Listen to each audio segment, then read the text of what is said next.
On behalf of Indira Gandhi National Open University, we are welcoming you for this lecture sessions.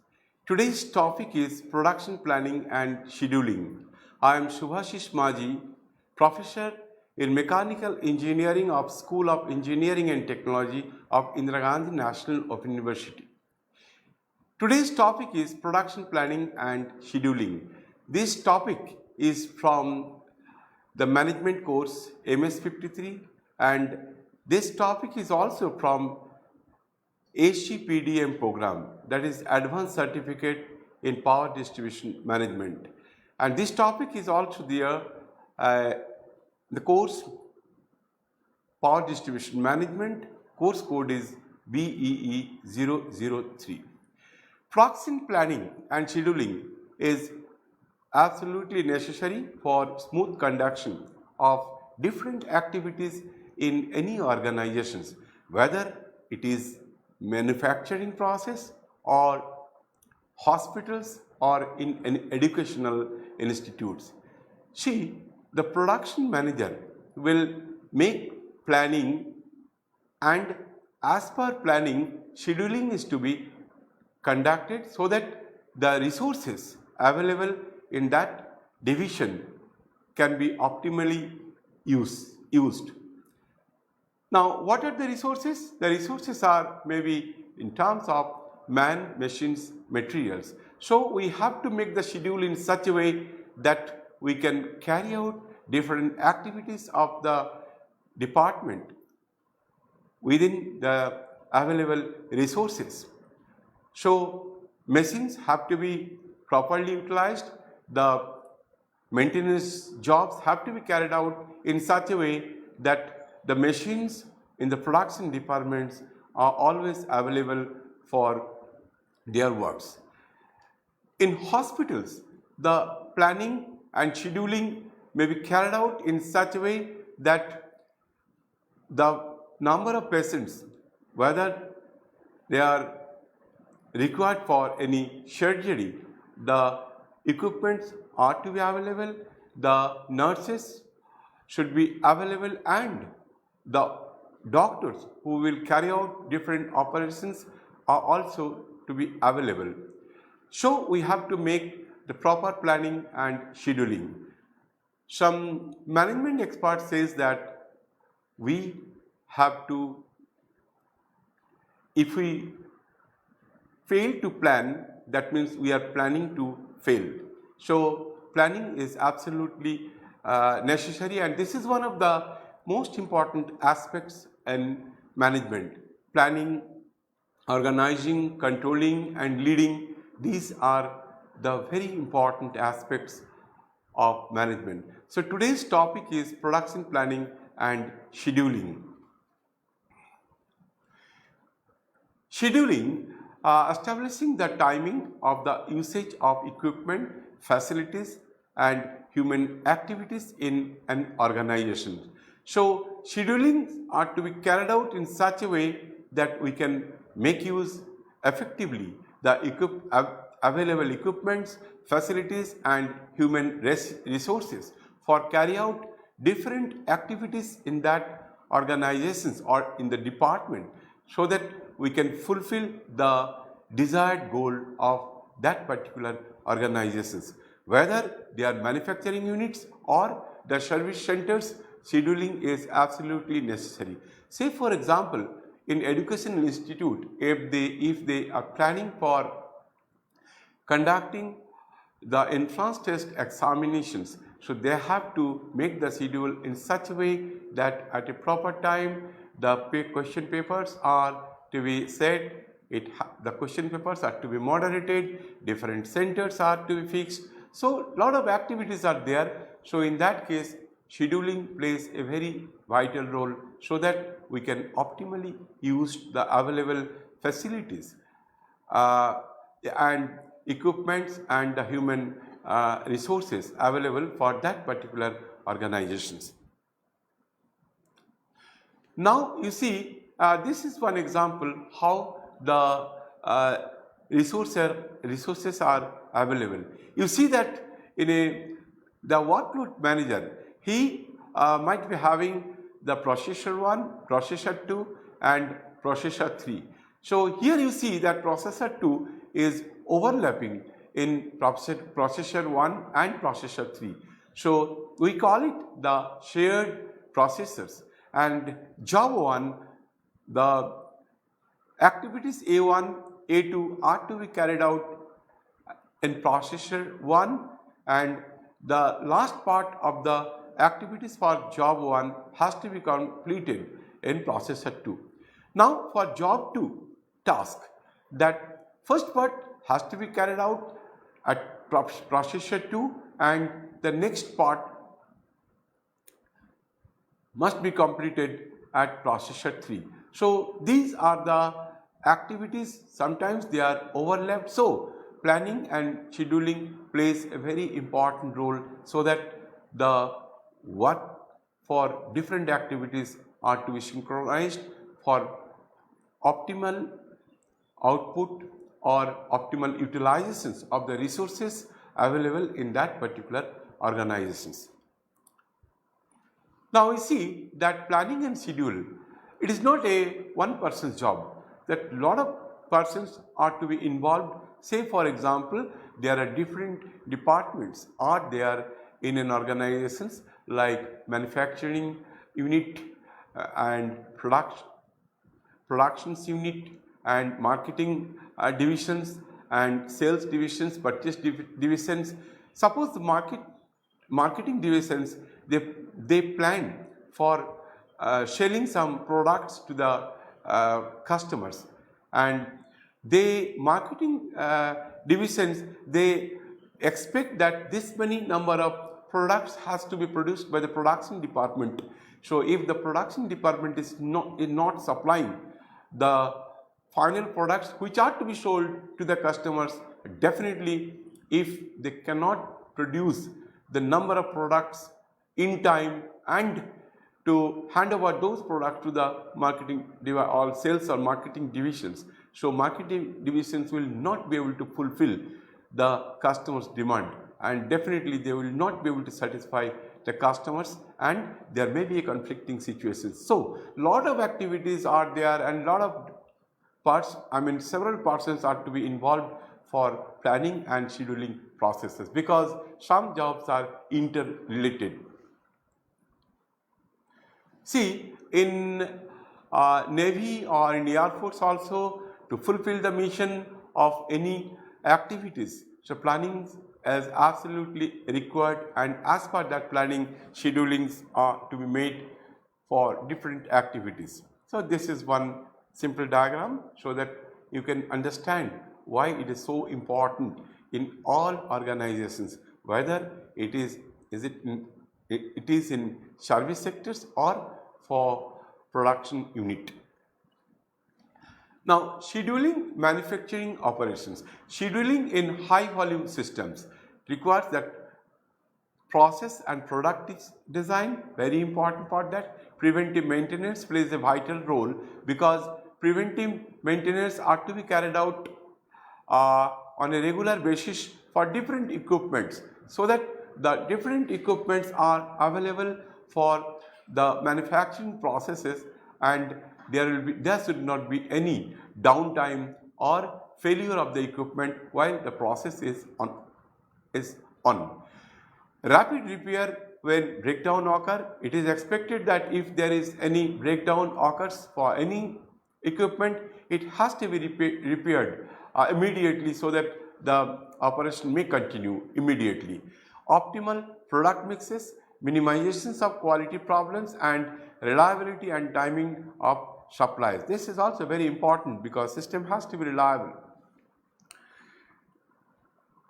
Now scheduling in lower volume systems, it requires loading, Gantt charts, assignment methods of linear programming, and these are the standard techniques, but today we will discuss the schedulings of a very important cases like n number of jobs are to be assigned n number of machines, so that we can optimally carry out all the jobs within a limited resources, or we have to optimize cost wise also. Now this is one method, we call it Hungarian method, and you see that there are 4 jobs are there: job 1, job 2, job 3, job 4, and these jobs are to be carried out any of these 4 machines, that is A, machine B, machine C, machine D. Now if the job 1 is to be carried out at machine B, the cost is 8 unit, and the job 1, if it is to be carried out at machine B, then the cost is 6. So any job can be carried out, can be performed by any of the machines, and for each machines and for a particular job, the cost, fixed cost is involved. So we have to assign the jobs in 4 machines, then we have to complete all the jobs in 4 available machines, so that the cost has to be minimum.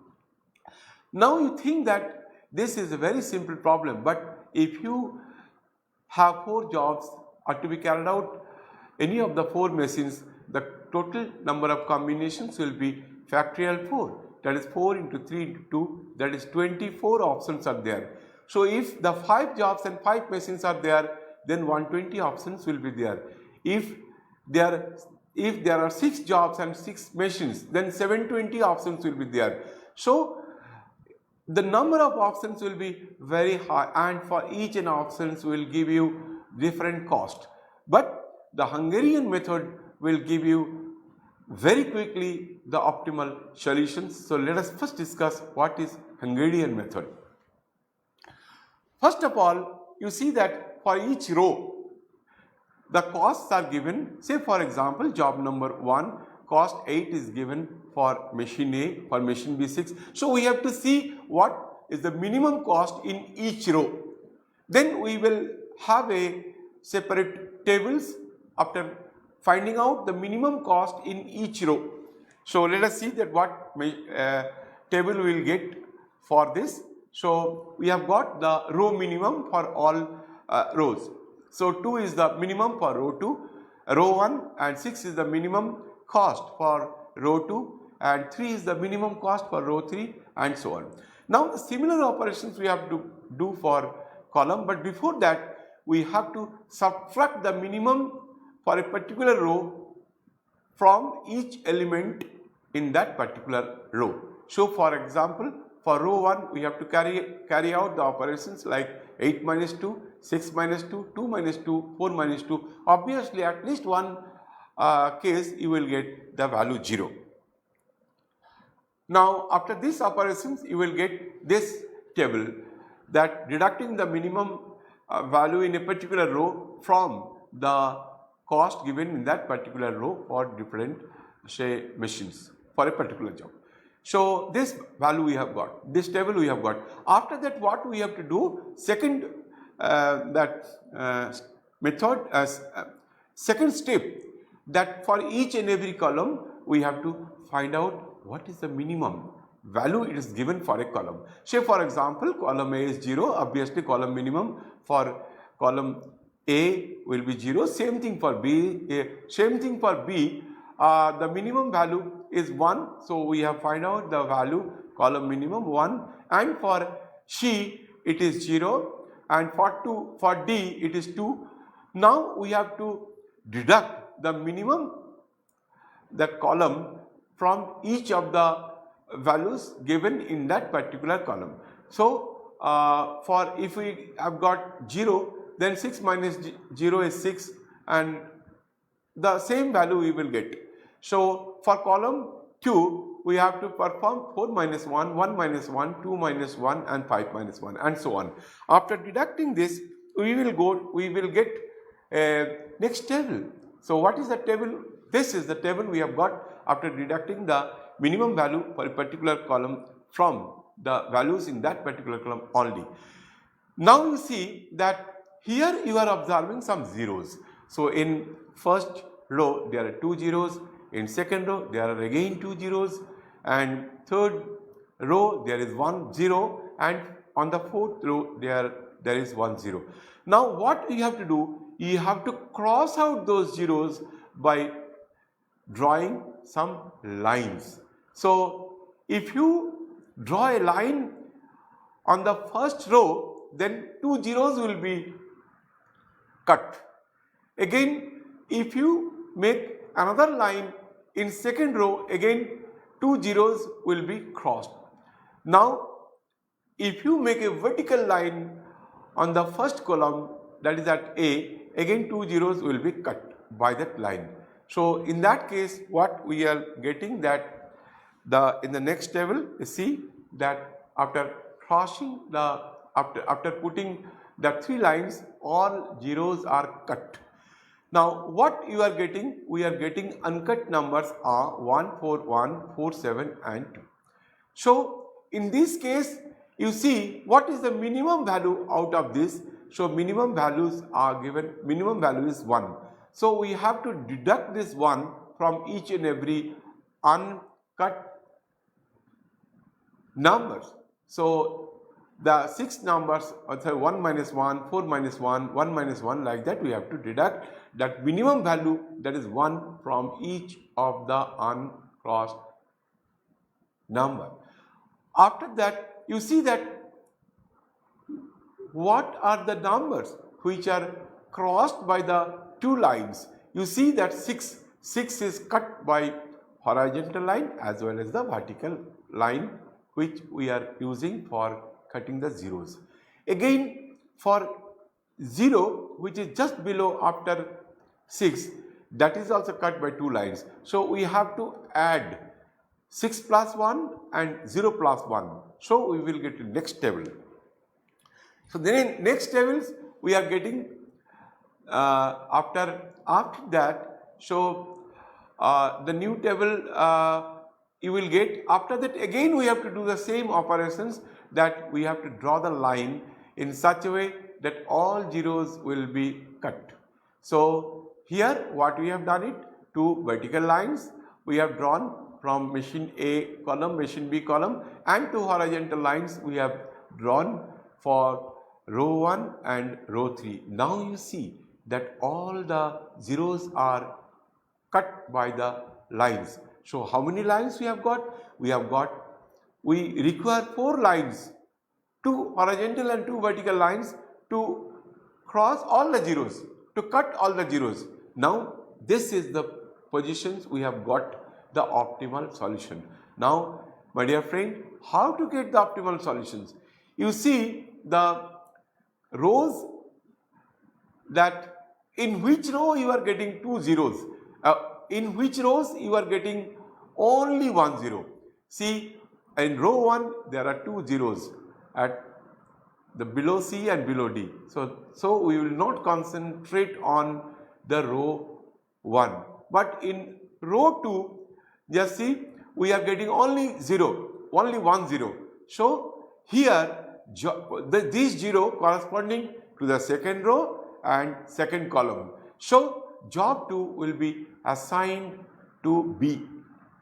Now again, if you move to the lower downward directions, you will see that at row 3 there are 3 zeros. So that is not the optimal solution.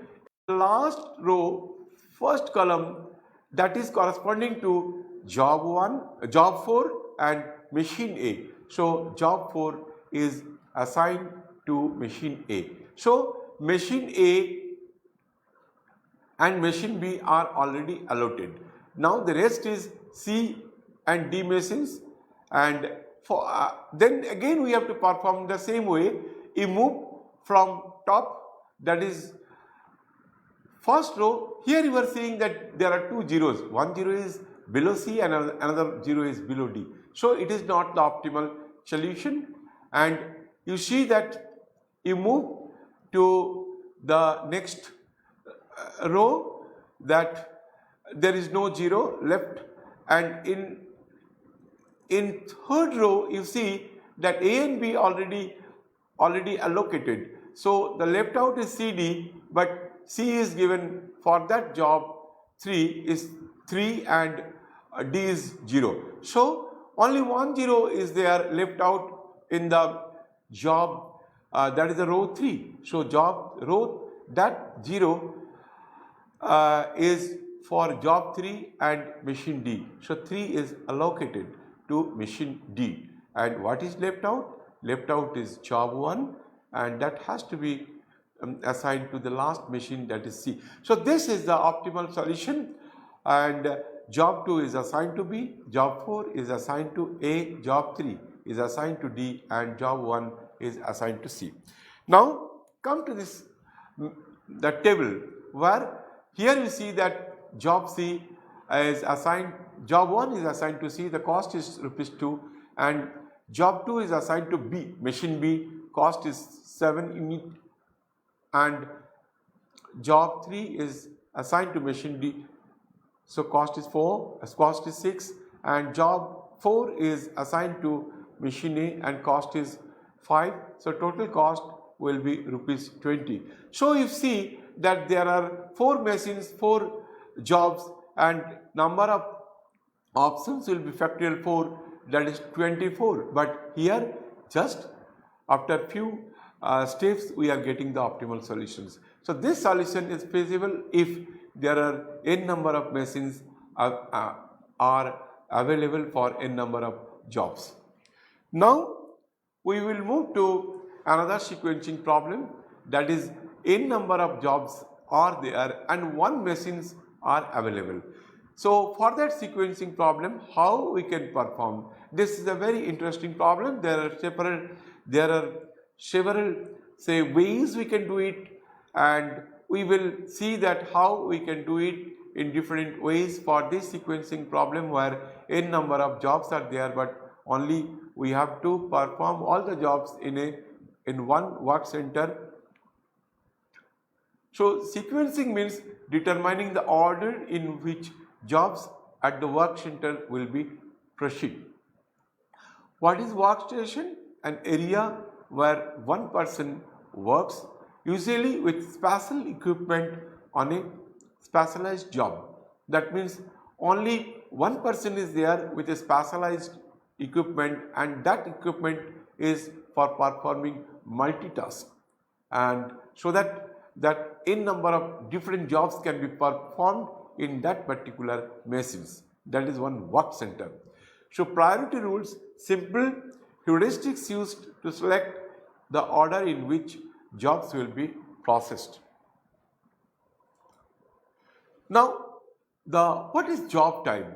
The time needed for setup and processing of a particular job. That is the definitions of a job time, that how much time is actually should be allocated for that particular job if it immediately to start.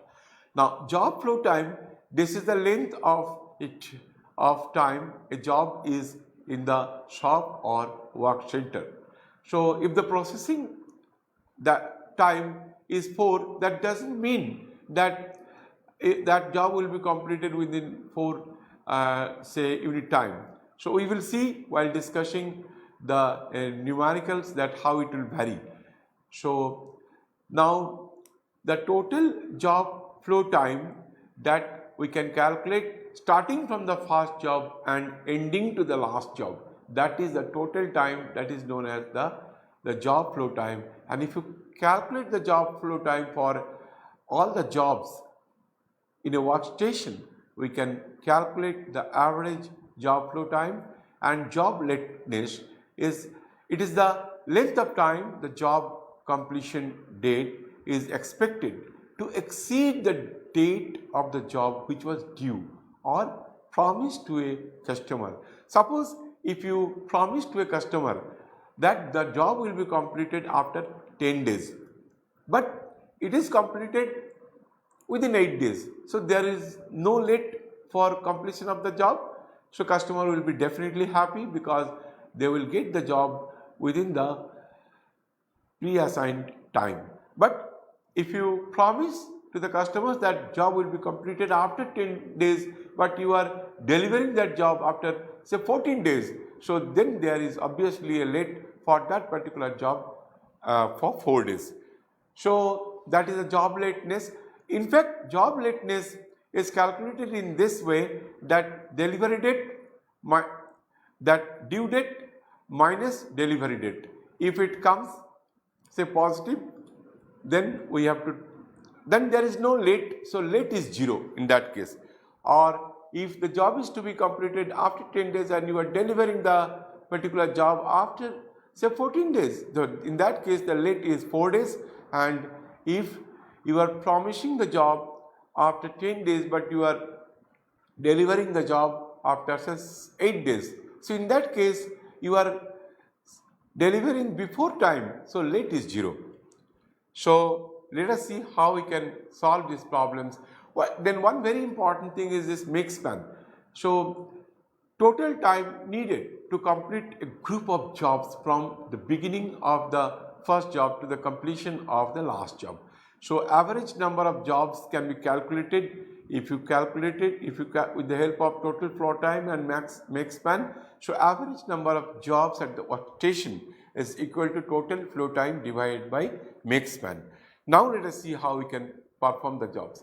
So let us do this problem. That problem is given like this: processing time including setup times and due dates for 6 jobs waiting to be processed at a workstation, work center are given in the following table. Determine the sequence of jobs, the average flow time, average job lateness and average number of jobs at the work center for each of these rules. FCFS, that means first come first served.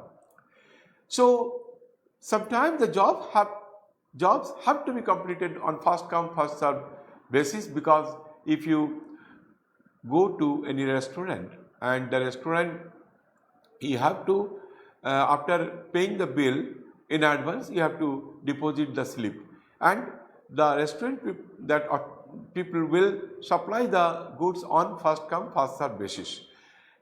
But in manufacturing unit or production unit, that we may have some other options like SPT, that is shortest processing time, that which jobs takes very less time, we have to consider accordingly. D means due date on consideration from due date, or SHEAR means critical ratio. We have to divide due date divided by processing time, we will get that critical ratio. On that basis we have to sequence. Now first let us start with FCFS, that is first come first served basis. Here there are 6 jobs, job A, B, C, D, E, F. If the job A immediately starts, processing time days is 2, and for job B processing time 8 days, job C processing time is 4 days, job D processing time 10 days, job E processing time is 5 days, and job F processing time is 12 days.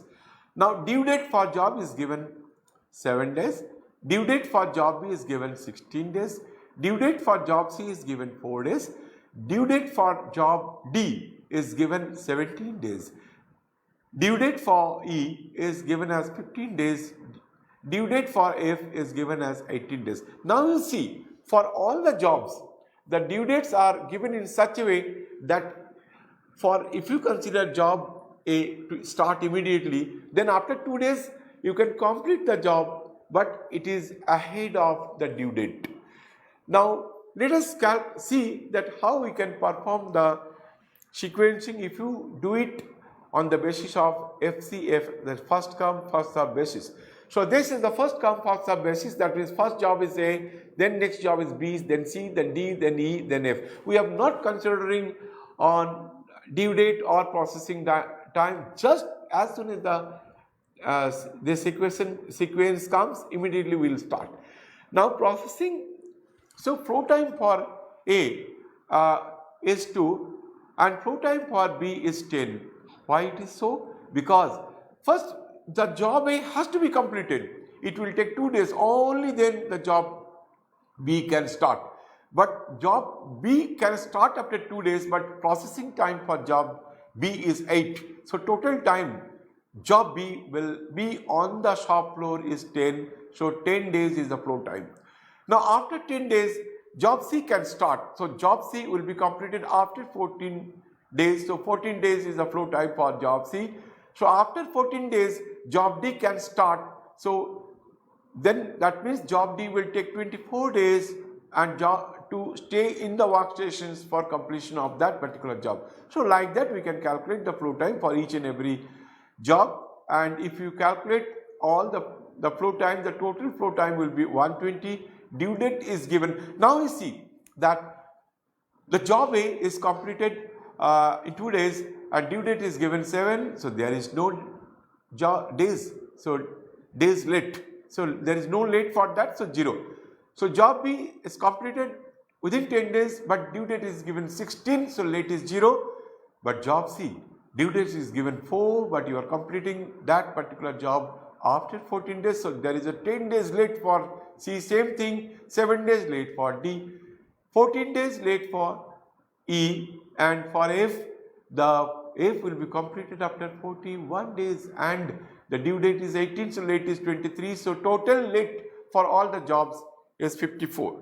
Now we can calculate very easily. Average flow time is total flow time divided by number of jobs, that is 20 days. Average job lateness 54 divided by 6, 9 days. Average number of jobs at the work center is 120 by 41, that is 2.93.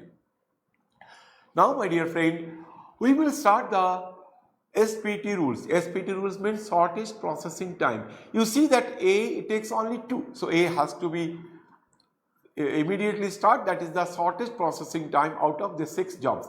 After that next comes C, because C's processing time is 4, so we have to start C just after completion of the job A. After that the next shortest processing time is 5, that is for E. Next processing time, shortest processing time is B, that is 8. Next shortest processing time is for D, and next lastly the job we have to start, because it is the maximum processing time we have to start. We have to do the job at the last.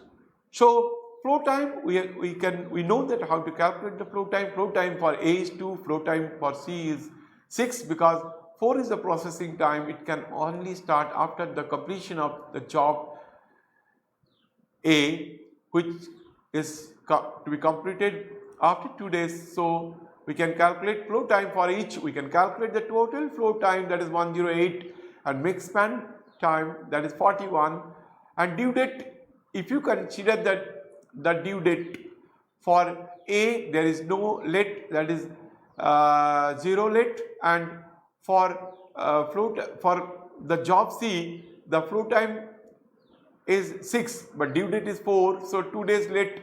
But for E, due date is given 15 but it will be ready after 11 days, so 4 days ahead it is completed, so days late is 0. Same thing, I mean, for if you calculate for B, the late is 3. If you calculate for job D, the late is 12, and the last job the late is 23. The total late for all the jobs is 40. Now there is no problem for calculating average flow time, that is 108 by 6, that is 18 days. Average job lateness 40 divided by 6, and average number of jobs at the work center is 2.63.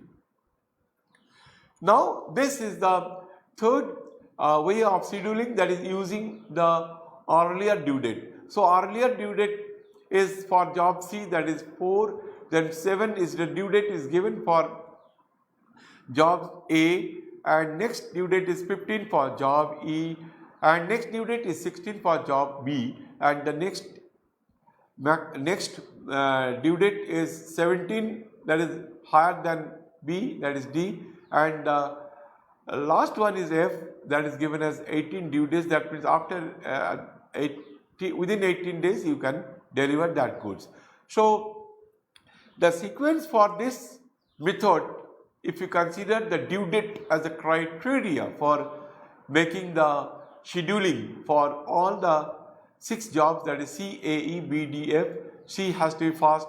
If C has to be completed in fast operations, the next is A, E, like that. We can calculate the flow time, that is 110. We can calculate the late number of late days, that is 38, and of course the make span will be 41 for each sequence. Now here you calculate the average flow time, that is total flow time divided by number of jobs. It comes out to be 18.33 days, and next one is average job lateness. The total job late days is 38 divided, and if you want to calculate the average job lateness, that is 38 by 6, that is 6.33 days, and average number of jobs at work schedule, that is 110 divided by max span, that is 41.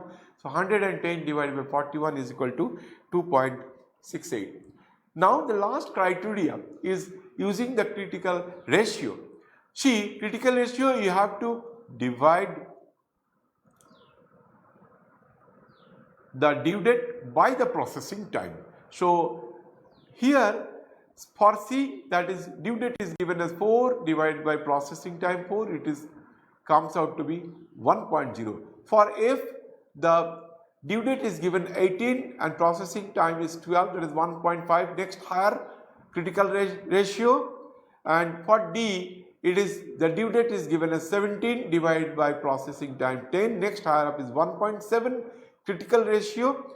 For B, the due date given as 16 divided by processing time 8, that next higher critical ratio 2.0. And for E, we are getting 15 is the due date, processing time is 5, so 15 divided by 5 is 3.0, and A is 7 is the due date and processing time is Q, 7 divided by 2 is 3.5. So we have to sequence on the basis of critical ratio. When the critical ratio is the lowest, we have to assign that job first. So C is the first job, next job is the next higher value of critical ratio, that is 1.5, next job is F, then next higher of critical ratio is 1.7, that is D, the next higher critical ratio is 2.0, that is for job B. So the next sequence, it will come the next B, then the fifth job, that is the fifth positions of the critical ratio, that is 3.0, that is greater than 2.0, so that E job will come after B. And the last job, the critical ratio is maximum, that is 3.5, so critical ratio is maximum, so we have to assign the job at the last position. So we have got the sequence on the basis of critical ratio, that is C, F, D, B, E, A. Now there is no problem for calculating the average flow time, average job lateness, and the number of jobs in the workstation. So we have calculated the flow time. So C will be completed after 4 days, F will be completed after 16 days, because the processing time for F is 12 days, but that can only start after completion of the job C, that is 4 days. So job F will be on the shop floor till 16 days, so 16 days will be flow time for the job F. For D, the flow time is 26, and job B, even the processing time is only 8 days, but it has to be completed after completion of the job D, that is after 26 days, so the flow time for job B will be 24. But see the last job, that is A, it has assigned in the last. Since the processing time is only 2 days, but it has to be completed after completion of the job E, that is after 39 days. So the flow time for job A is maximum, that is 41. So we can calculate the total flow time, that will give it comes out to be 160, and we can calculate the number of job late days. But you see that for job C, the due date is 4 and it has completed within 4 days. I mean on just after 4 days. So there is no late for that job C. So 0 is days late. So for F, the due date is 18. It has completed on 16 days. So there is no late. It is 0 late. But for job D, due date was 17, but it has completed after 26. There is a late for 9 days. For job B, the due date is given 16 days and it has completed after 34 days. So late is 18 days, and for job E, the due date was given 15 days and it is completed in 39 days. So late is 24 and for job A, the due date was given 7 days, but processing time is only 2, but it was to start after 39 days, so that's why flow time for job A is 41 days. So 41 minus 7 is 34 is the late days for job A. So total days late is 85. Now you see that we can calculate the average flow time, that is 160 by 6, that is 26.67 days. Average job lateness for 85 divided by 6, 14.17 days, and average number of jobs at the work center, that is 160 by 49, that is 3.90. So we have discussed FCFS scheduling method, that is first come first served criterion. We have discussed about SPT criterion, that is shortest jobs can be scheduled on the basis of shortest processing time, that we call SPT criterion. And the third one we have discussed on the basis of job due dates. So that way we can sequence the jobs. And lastly we have considered the jobs sequencing for critical ratio. Now you compare all the results in a tabular form, then you can compare which method is good and which method is suitable for about different criterion. So this is the comparison table. So FCFS means first come first served, SPT means shortest processing time, DD means due date, and CR means critical ratio. So if you see the average flow time, that is first come first served basis, average flow time is 20. Average flow time for SPT, that is shortest processing time, is 18.00.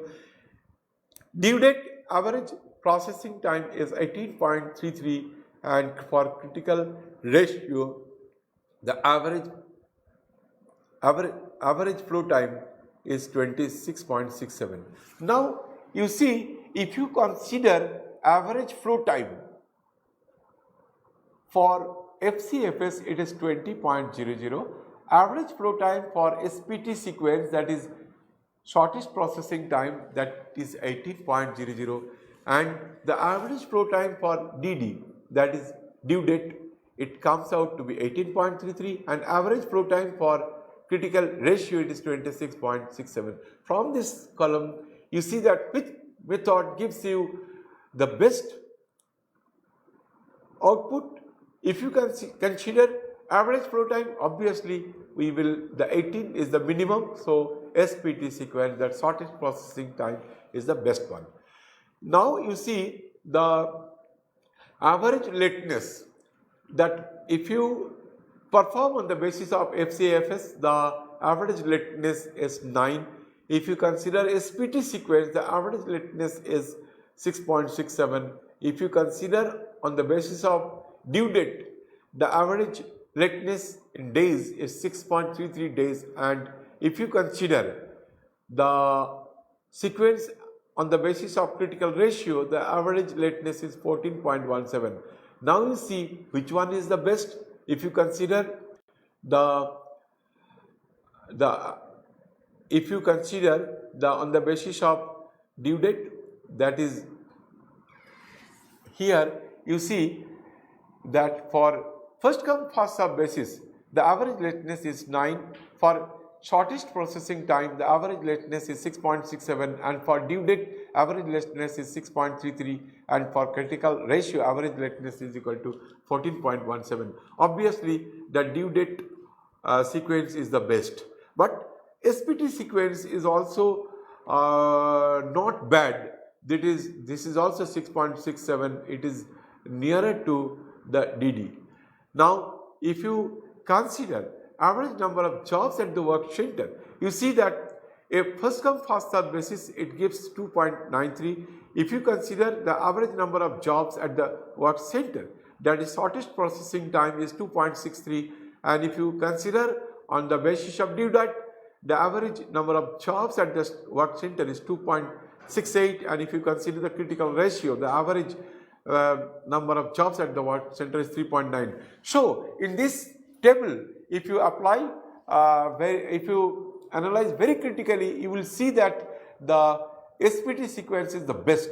It gives the best result for average flow time, that is 18, that is minimum.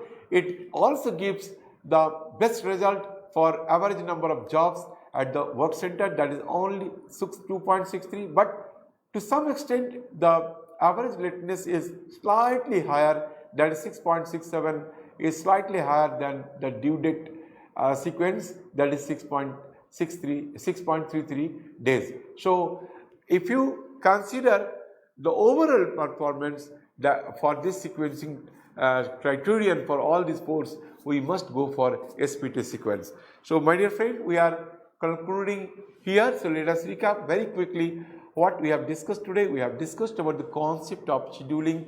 We have discussed the concept of the scheduling by Hungarian method, and we have discussed the 4 criterion for scheduling, that is scheduling by FCFS, first come first serve basis. We have discussed about the SPT, shortest processing time. We have discussed on the basis of scheduling on the basis of DD and CR processes.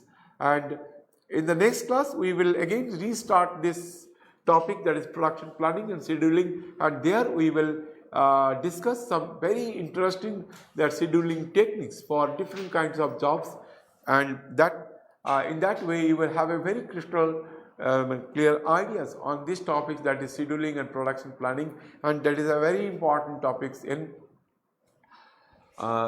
management. So thank you very much. Thank you.